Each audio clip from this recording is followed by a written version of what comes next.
Well, welcome everyone to Prepper Chicks After Dark. A longtime favorite author of mine is on the show itself tonight, and he has a sick and twisted mind that we need to delve into on some of these cards. But before we get there, back with us tonight, the one and only creator of the game itself, JD. Welcome back to the show. Thanks, Laurie. Always a pleasure. It's great to be here. Nice to have you, as always. And also the tried, the true, the one and only Alika. Welcome back to the show. Thanks, Lars. Good to be here as well. I represent www.shtfready.com, a prepping survivalist website that we share ideas and we help each other learn and prepare. We keep the politics out and focus on prepping and survival. Beginners to experts are welcome. We all heard of the ant and the grasshopper story. Our website teaches you to be the ant. Awesome. Always love to hear that. Now, to intro our special guest tonight, I've been reading his series. I believe I'm up to getting ready to start book 7 out of 10, I believe, is where he's gonna go for. But if you've heard anything about I Miss America in yellow letters, then you know who I'm talking about. The author of 299 Days, the one and only Glenn Tate. Welcome to the show. Well, thanks for having me. It's going to be fun. Looking forward to it.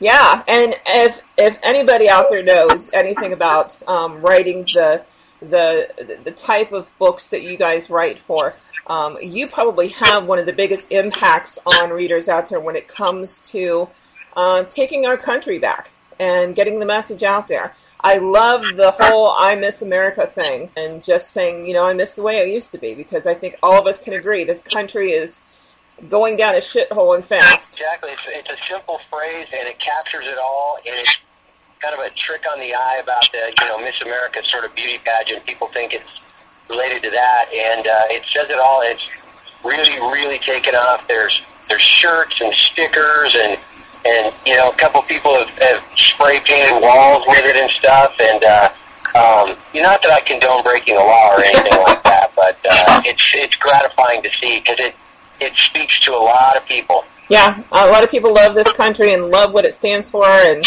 how it became what it is. But a lot of us have a lot of huge concerns about where it's going.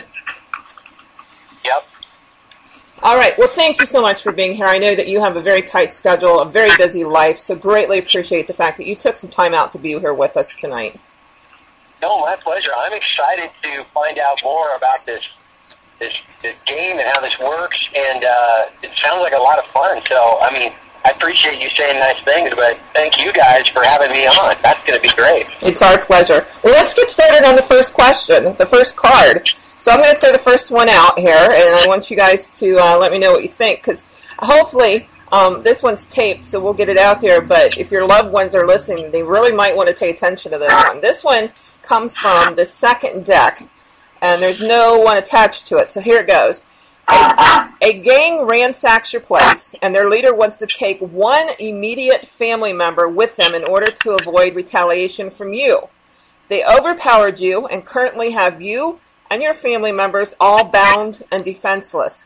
They leave it up to you to make a decision on who they'll take. Once they are gone, there are no guarantees you'll ever see your family member again. Who would you send with them and why? JD, what do you think? Who would you send? Wow, that would be a very tough... Your wife's not listening, is she? No. That would be such a tough thing, especially my immediate family, because if I go, who's going to take care of everybody else? And if I send, I couldn't bear sending any of them. I think I would probably go, because I think if there's anybody who has a chance of escaping anything, that would be me. So I would probably volunteer to go. I would not put my kids or my wife in this situation. I think there would be less risk leaving them behind on their own than going with this type of people. So that's what I would do. You would leave? But this is something that was commonly done back in the day. With kings and way back when. This is something very common. Alika, what do you think? Depending on family-wise, I think I would talk to the older kids, the 13, 14, all the way up to 17, and, make a contingency plan. Look, if you get taken, you would be offered up, but we would have scouts following you, and we'd hatch a rescue plan within days, but no more than 2 weeks to get you back, and just go through, have the scout report back, and then we make a well thought out plan and go in and go guerrilla style and try and silently take them all out and get one of our own back. You'd send your kids in, huh? It's better than being grounded, I guess. Well, I think the common answer would be what JD said, and send the husband or send the man of the head of the household. But what if usually the head of the household knows, and he's the caretaker. He has no skill and stuff. So I think to get rid of that person would be detrimental to the rest of the family, and I think you would be better. I think I would be better off sending one of the teenagers that would understand, can take care of themselves, and not cry like a little baby, and with the knowing in the back of their mind, okay, my family's coming to get me sooner than later. Okay, curveball. What if these teenagers are all female? Does that make a difference?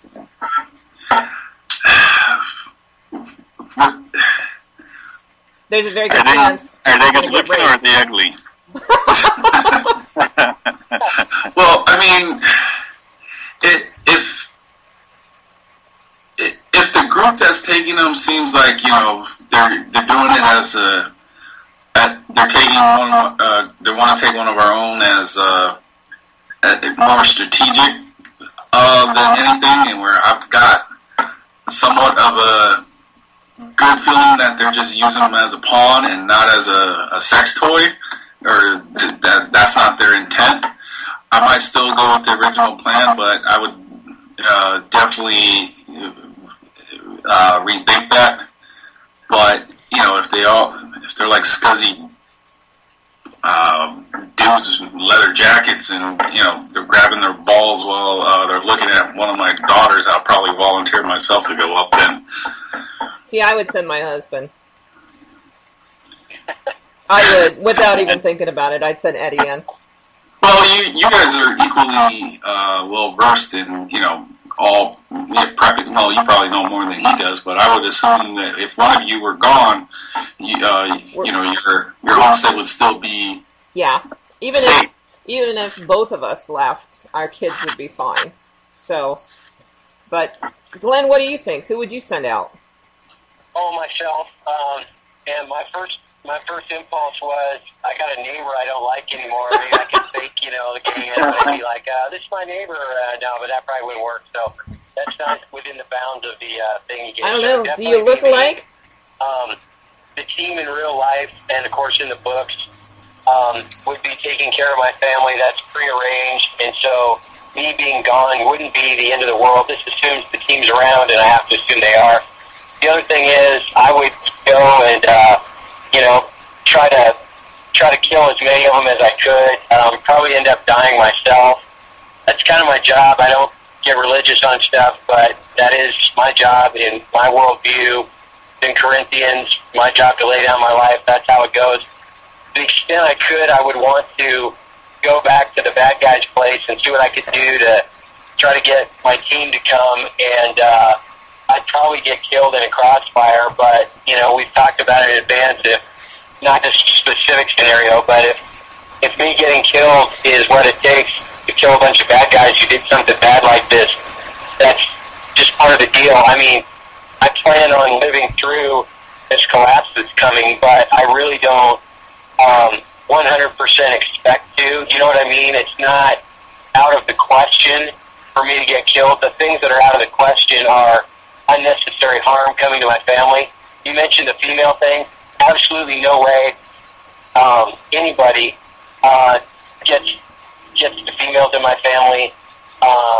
My son is the real Cole in the book. He's mildly autistic. People would be mean to him, and that wouldn't be happening either. So it's me, and I'm probably dead, but it's the best thing to do in a series of really bad choices that I would have to make. So give some ideas of what people can do now, in your opinion, that to prepare for something like that. You know, that's what we talk about a lot is, you know, prepper chicks, we prepare. What do you think families can do in case one of their members ends up leaving for some reason or dying? Yeah. I mean, I think everyone in the remaining family, in this case my wife and 2 kids, should know how to take care of themselves. My daughter is a gunfighter, you know, from the books. My wife not so much, but she would have to learn fast. So they would need to basically take care of themselves. It would be nice, I don't know if this is feasible, but it would be nice if there were a way for me to communicate with my family and or my team so they knew where I was and could either come get me or blow the place up. I don't know, that's probably, you know, too easy. Like, oh, radios, well, you know, that's probably not going to happen. I think a big thing would be mental preparation, like this game would be a perfect way to do it, by the way, and that is having this conversation that my remaining family isn't, you know, paralyzed with fear and grief and everything, and I mean, I want them, you know, to not be happy that I'm gone. I hope they don't throw a party or something. I mean, they should be able to carry on and say, listen, we knew when this collapse happened that there would be a variety of really nasty, yucky, terrible things that we'd have to confront.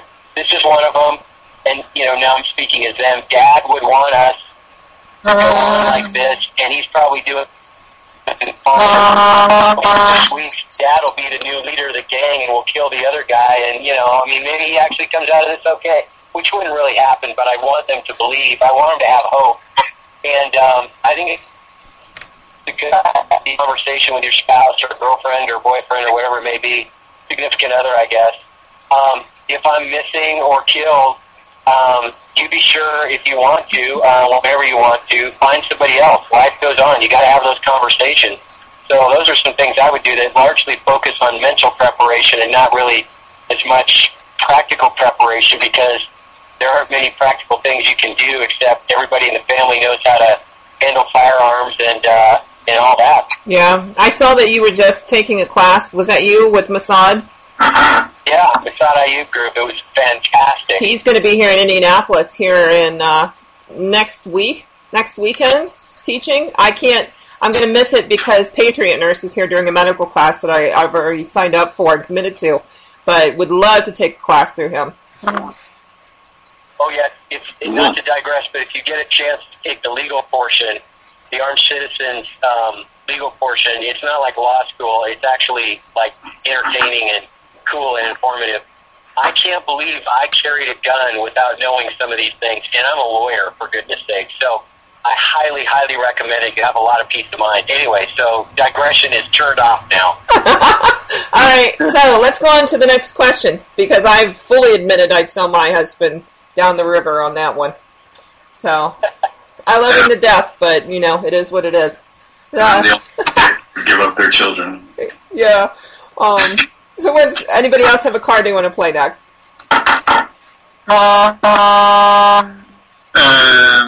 Let's see here.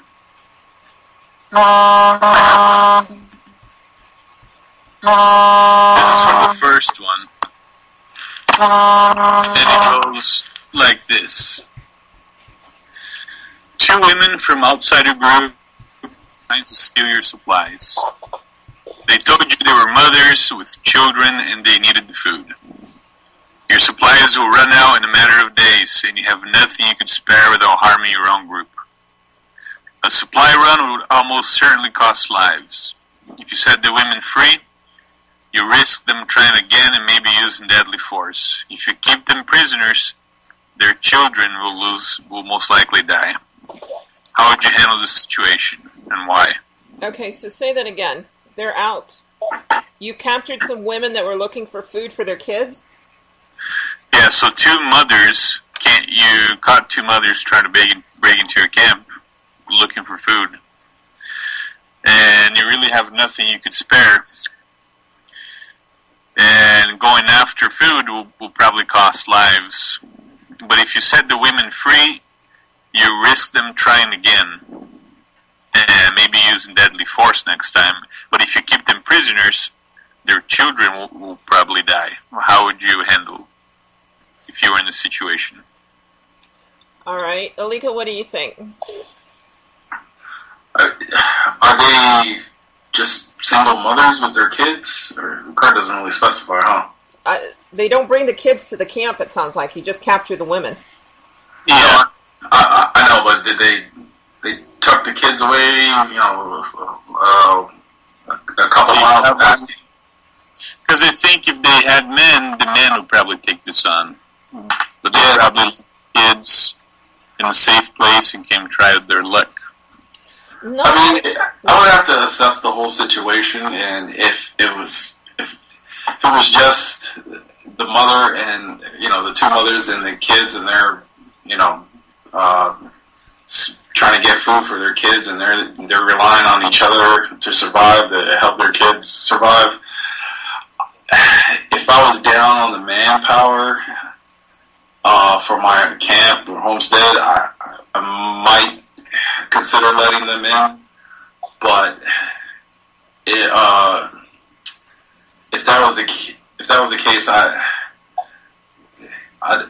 I'd probably just kick them loose and let them on their merry way, and hope they don't come back guns blazing. But just if I did kick them loose, I would just have to up my my security forces for put them on a higher alert for a week or two to see if there's any unusual activity. Okay. Alrighty. Glenn, what do you think? My first reaction was I turn them away. I think the odds of them coming back with weapons or with other people are relatively low because, as you guys are mentioning, if they had those capabilities, they probably would have started off with that. So I'm not as worried about them coming back. Of course, if they come back armed or they come back with other people, then you got to kill them. I mean, you don't hear that many people say that sentence very often, but we kill and eat people on this show. Okay, good. Okay, that's awesome. I gotta go now. See you guys later. No, I'm just kidding. But no, I think that one question I have, and I'm not trying to question the hypothesis, but it seems here's a thought that came up. If food is that scarce, I mean, if giving them a little bit of food jeopardizes people I'm taking care of, it sounds like there's only a couple days worth of food, and that started getting me to think, well, if there's only a little bit of food, we're probably done for anyway. Maybe that would be a reason to try to help them out. I know that's kind of like, let's all die together. That's not really where I'm going with this, but it occurred to me, the other thing that occurred to me, I think this would be hard to pull off, would be, we could take care of their kids, and this wouldn't work with your scenario where there's limited food, but I've thought about if people come to my real cabin where all this is. By the way, they wouldn't have got even close to where I am, especially if my team's out there, but that's a different story. But I've thought of like a day camp thing where if people come up and they want food, I thought, because again I have to account for my life at the end of my life, at least like having a little day camp where their kids could come by and we feed their kids. I'm not interested in helping out. If I can't help people, then here's the consideration, and that is, if you're an adult grasshopper, you had an opportunity to prepare and you didn't. I mean, adults have the ability to do that. Kids are completely innocent. No kid sits there and says, I really think I need to start, canning food, and a parent says, you're only 8 years old, I'm not going to let you do it. That just doesn't happen. So kids are innocent, and if food can be spared for the kids, I'm all for it. But I really have no bond with the adults. Now, if I have enough food for everybody, then I have enough food for everybody, but that's probably not going to happen. So that's not really what you were getting at, but it gave me a chance to mention this whole kind of like take care of the kids in a day camp thing. The parents come back at the end of the day, where maybe you give kids a lunch and the parents drop the kids off. The kids get one meal a day, and then like an hour later, the kids go back. This isn't Michael Jackson's Never Neverland. We're not trying to keep kids or anything like that. So that's one thing I thought of. JD, would you add anything different? It would be a very tough situation, because if the women got, if they got that close, that means I'm not very well equipped or staffed to deal with them, because like Glenn said, if you were prepared at a different level, you wouldn't even be in the situation. So that said, turning them loose, there would be a big risk, especially if they know you have some food. Well, my question is, as a mother, who in their right mind would leave their kids behind to begin with? Because according to the question, it was just the women and not the kids. So where are the kids? Who are the kids with? If I were going to infiltrate a camp, I would send women, because women are going to get in a lot better than men would. If a guy shows up at a camp, they're probably going to get shot, on the spot. If a woman shows up begging for food, how many of you are going to let her in? It depends on how much I have, but if I have enough, and I'm going to try to help everybody I possibly can. Of course, people are going to have to work for their food, and I'm not, implying like sexual stuff, because that's not my style. That's not going to happen.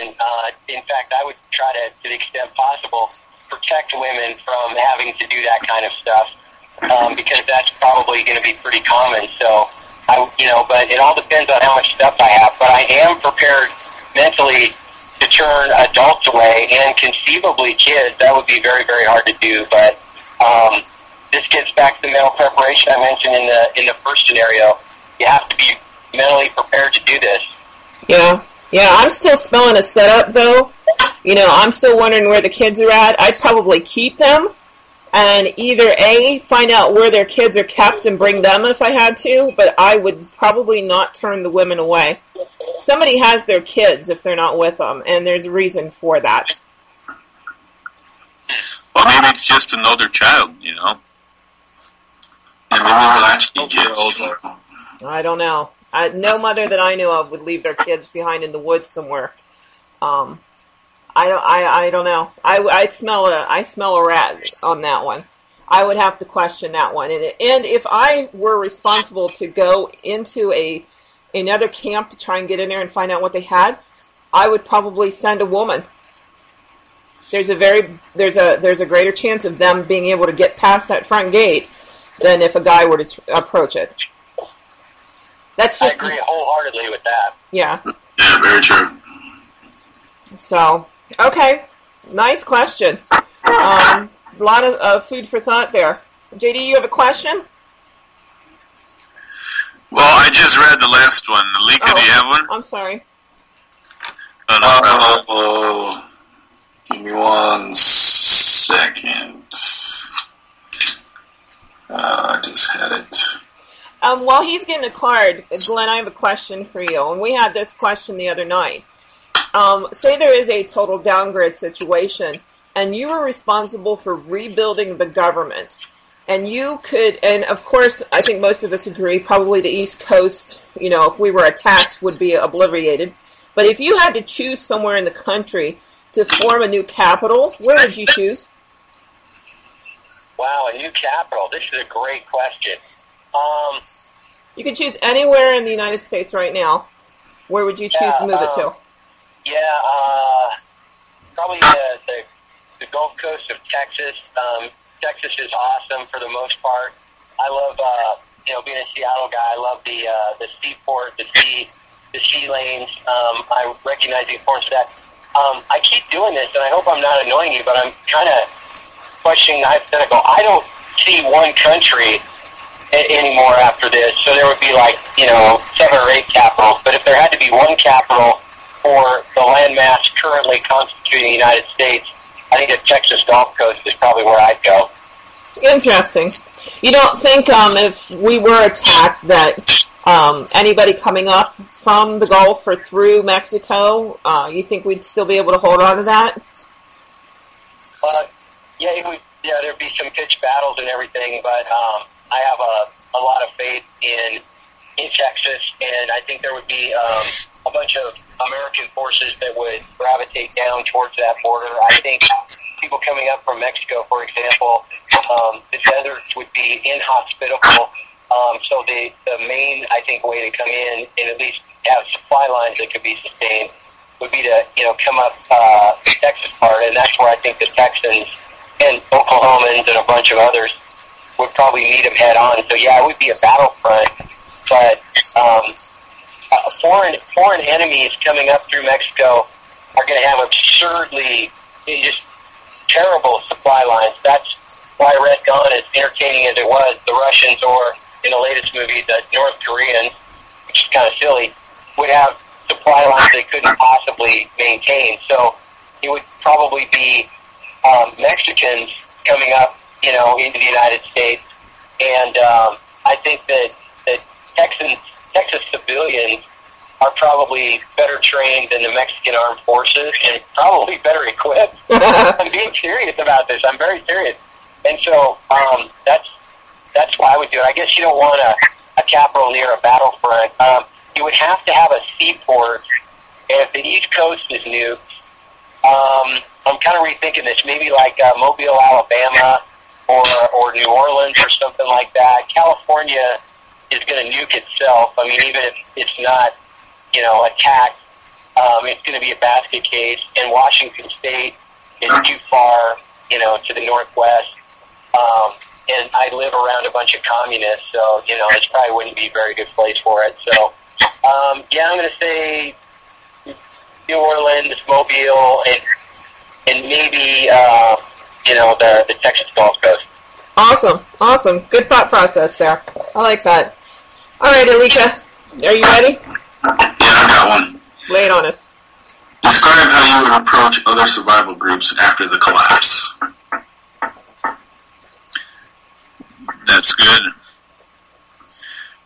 Because how are you going to establish trade and get those lines of communications going without being branded a spy or getting shot? What would you do, JD?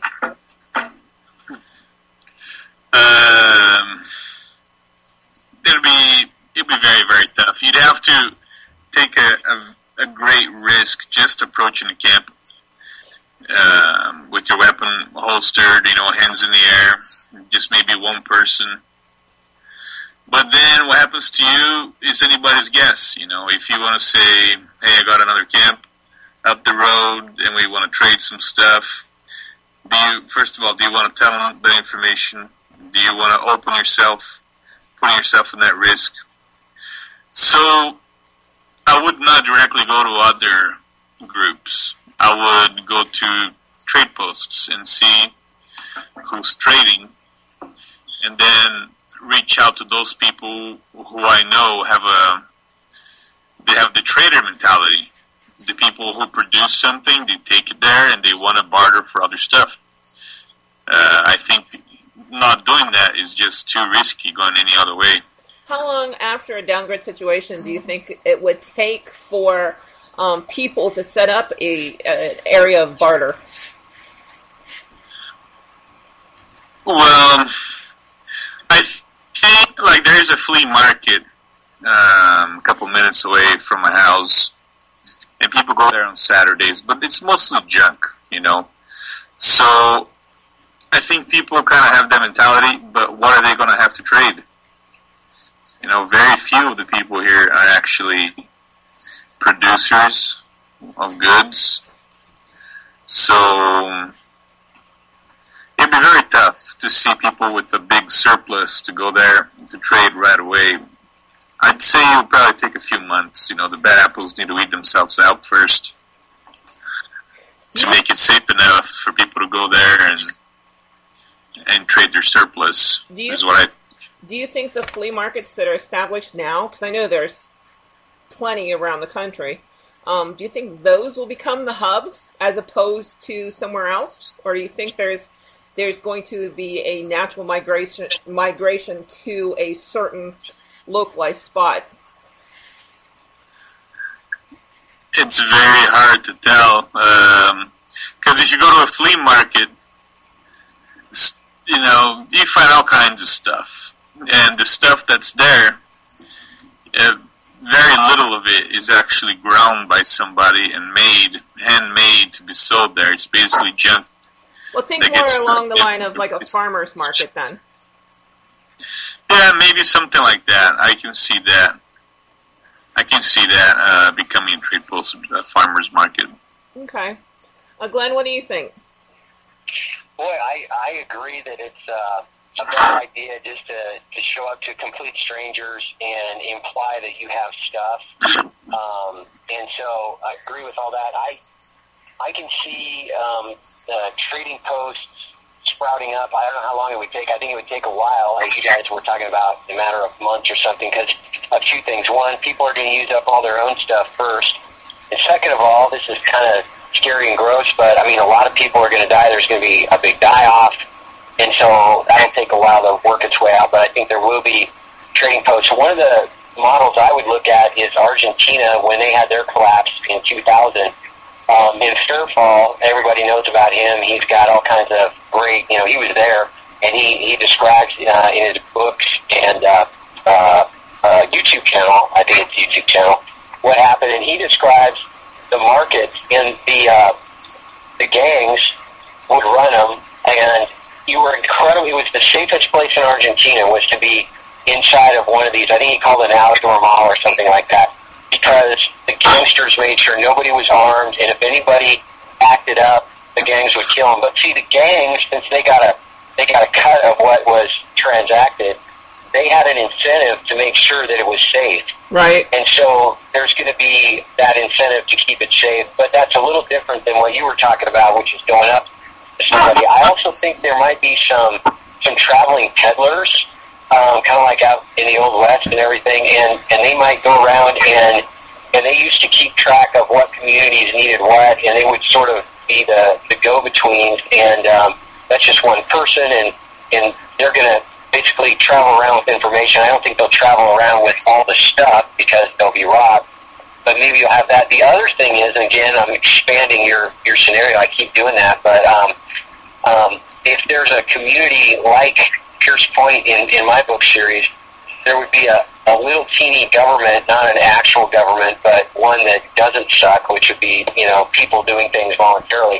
And one of the things that the leadership at Pierce Point did, they actually didn't do it. Now I think about it, it sprang up organically, and that was a little bulletin board, a little cork board at the community meeting hall, and people would put on little index cards what they needed and what they wanted to trade, and that became pretty effective. Now, that's in a community where there's law and order, and people kind of know each other, so you could feel a little bit more comfortable putting on an index card that you have, batteries or something like that, which would not be true in the scenario you gave. So I think those are some ways it would spring up. What about, and you bring up the note cards, what about if you could get like a local paper up and established that could be delivered that has all that information in there?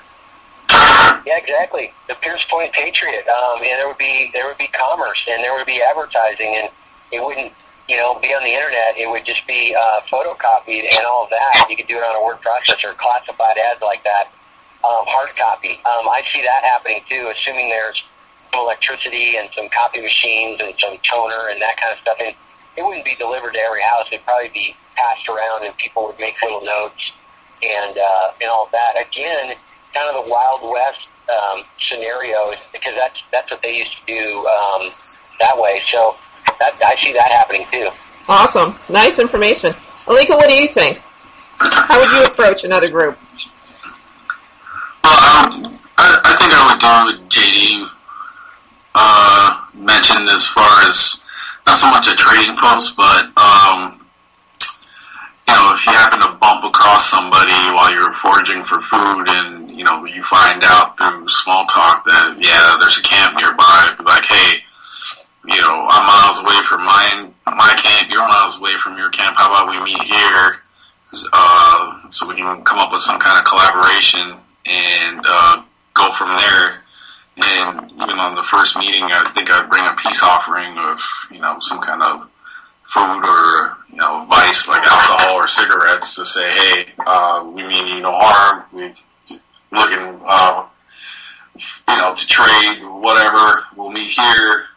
And, if we need backup or whatever, we can rely on you. You can rely on us, that kind of stuff. Okay. How dangerous do you think it's going to be to attend one of these things? I know we've talked about it in the past. If you end up going to something like that and everybody knows that you have supplies and they single you out there, how much is the gray man going to play into how you should conduct yourself there? I mean, you definitely want to play your whole hand, and I said it before.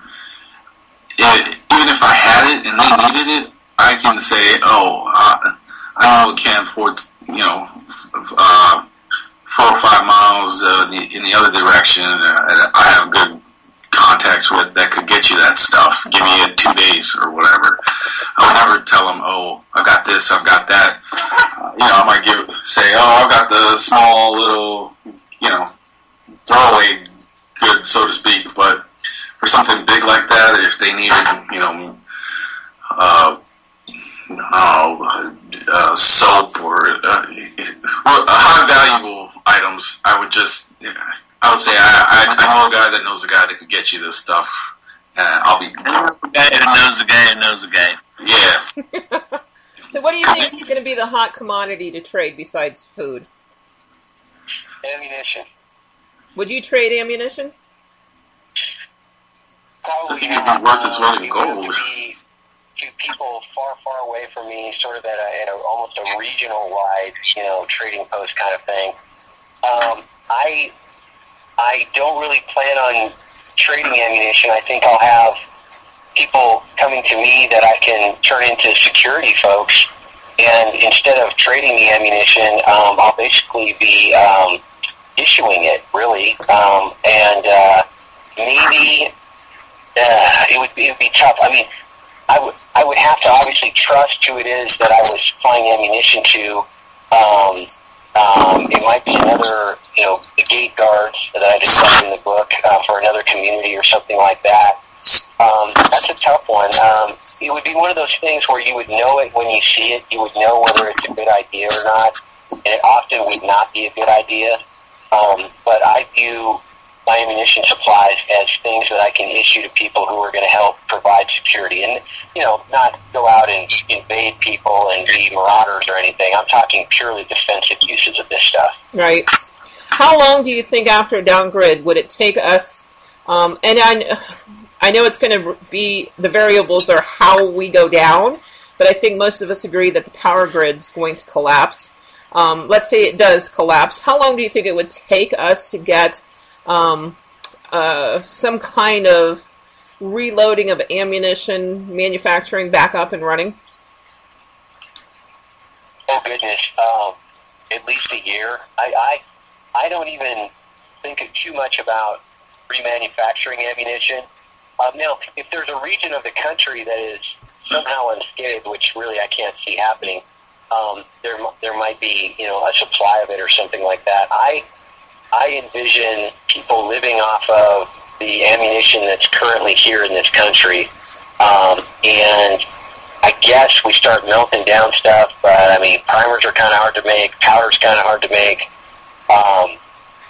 To answer your question, I don't know if there's ever any significant remanufacturing. I guess maybe in 5 or 10 years or something like that, as the rest of society is coming back online. I know there was some talk, and I don't remember. I thought it was on Glenn Beck. There was a community out your way, out on the West Coast somewhere, up Oregon, Utah, Washington, somewhere up in there. I think it was called the Citadel, a walled-in community, and they, as part of their preps and whatnot after a Downgrid, they employ themselves now by firearms and ammunition making technology. Do you know what I'm talking about?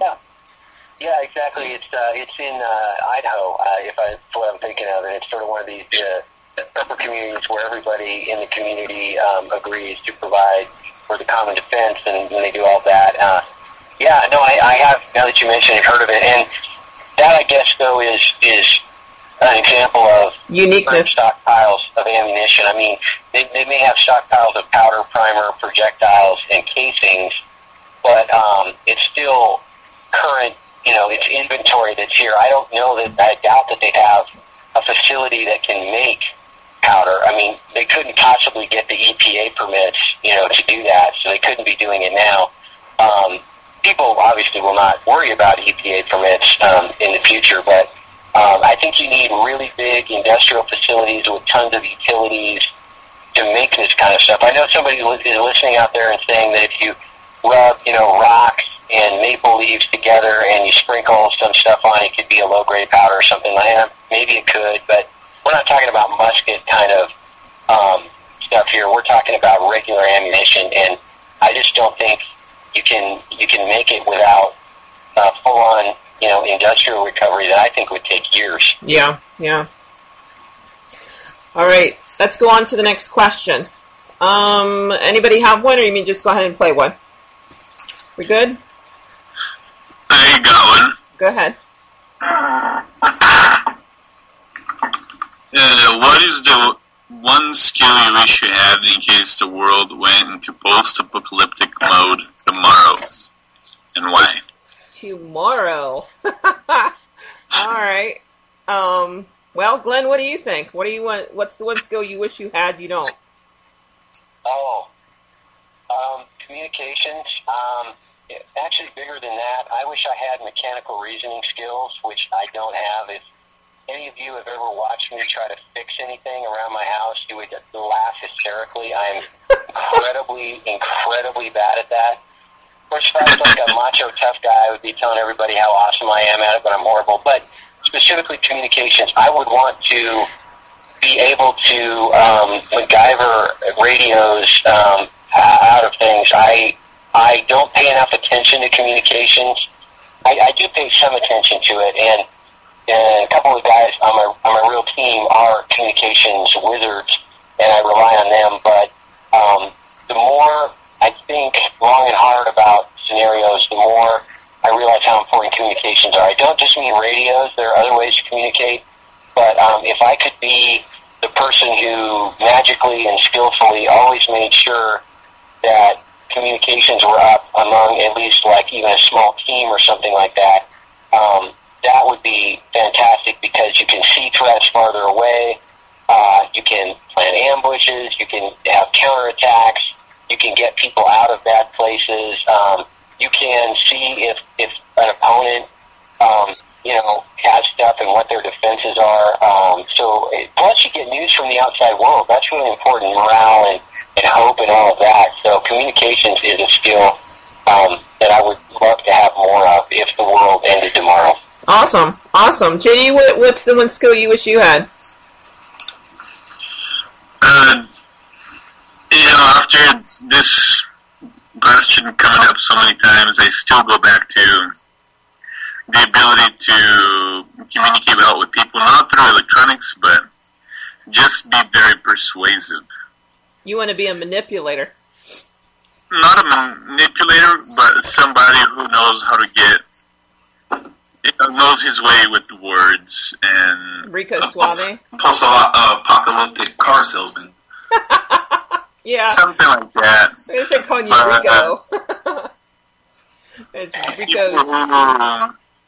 Because, look, I think if you can do something like that, you can barter with anybody. You can rally people to defend a point. You can have peace. I think that just brings a lot of benefits. So charisma. Yeah, it makes a charisma and the ability to have your way with words. But sometimes, in order to really get something done, you have to be willing to impose your will on other people, And I'm not that kind of guy who who can basically run over others to get what I want. But if you think about it, politicians, that's exactly what they are. They manipulate the system. I don't need to preach to the choir here. You guys know all about what they do. But so if I could get what I want without being that kind of person, that would be awesome. The current politicians that we have now in office, how well do you think they're going to stand up in a downgrade situation? Do you think most of them will be gone? Or do you think they'll be able to get what they need because of their character? Well, I think they're going to get blamed for a lot of what's happening, depending on how things go down.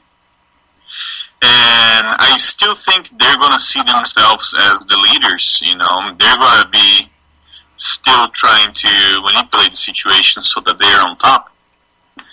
And I see the collapse as an event to liberate people from this bondage, which is a corrupted rule of law. So it's going to be very interesting. I think a lot of politicians are going to get themselves killed. That's what I think. Yeah, I would agree. I know there's a lot of people out there that are waiting just for a downgrade situation to clean up some of the things they think need cleaned up, unfortunately. Alika, what do you think? Oh, I'm sorry. Go ahead, Glenn. Well, I just want to say, I think, and I work and live around lots and lots of political people, and I think that a lot of politicians will kind of go into hiding. They'll try to blend in, and they won't tell anybody, what their past life was. And then some other politicians will be, like Commissioner Winters in my book series, basically, behind the wire in a courthouse, kind of commanding, police forces and all of that. And so they won't be hiding out. They'll be operating their small armies, but they won't be out saying, "Hi, I'm your state representative. Remember me, and you should listen to what I have to say." A lot of politicians and agency people, bureaucrat people, they fear common citizens, and they don't need to, because nobody's out trying to kill them or anything like that. But they really have a bunker mentality. I was on a phone call this afternoon about this very topic, about the bunker mentality. And they're going to be very, very scared, and they're either going to go to actual bunkers like that courthouse with barbed wire that I mentioned, or they're just going to try to hide. They're not going to be active and continuing to do their bad stuff. Interesting. Alika, what do you think? What's the one skill that you want to have?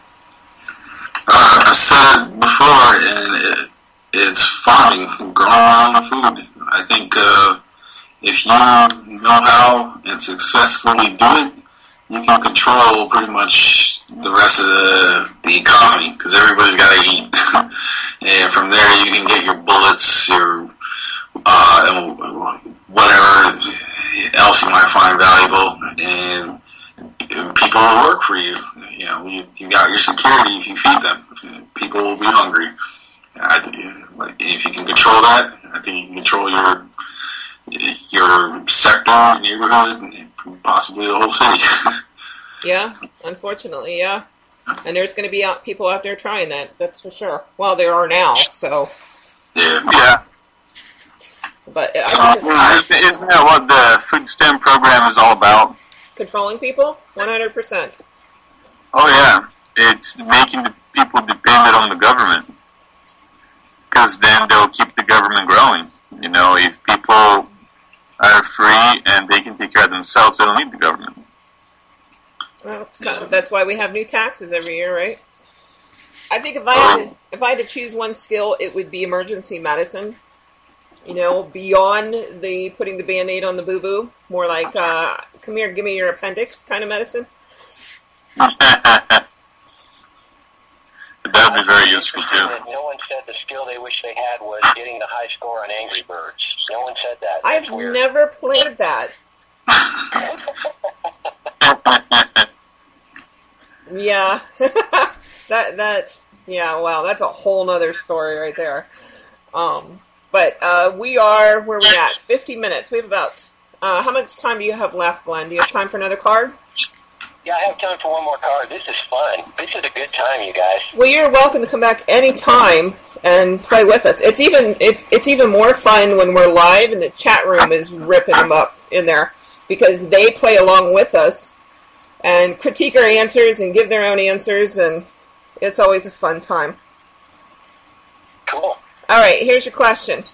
You were forced out of your survival retreat by an incoming hostile army. Now on the run, food and water are low. You and your survivalist friends can barely stave off hunger by foraging. One of your friends comes to you in need of advice. His spouse decided she'll sell her body for supplies at the trade post in order to feed the children. Your friend is between a rock and a hard place and needs your input. What would your advice be? Who's it directed at? Wow. Oh, well, who's brave enough to go first on this one? Nobody. Oh, I'll go ahead. Go ahead, Glenn.